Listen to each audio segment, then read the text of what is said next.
Definitely, the first layer is the MRP implementation with good master data. And master data is like very this very nebulous term.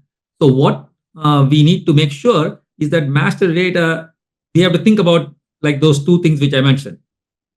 Is it going to help the customer?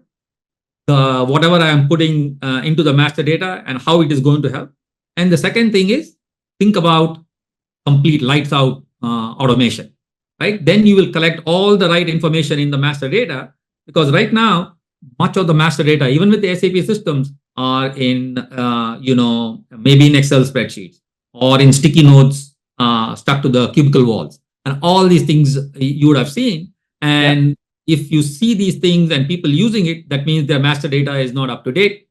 You cannot automate the processes, and therefore you cannot make the integration between customer and supplier, or customer CMO and the customer, CMO and the supplier anymore. And it will be automated, or computerized, but you will not get the return on investment.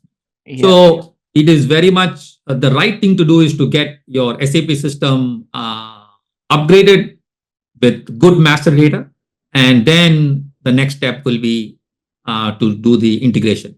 So for TraceLink, I mean, I think you need to look at, okay, how good the CMO's master data is, and then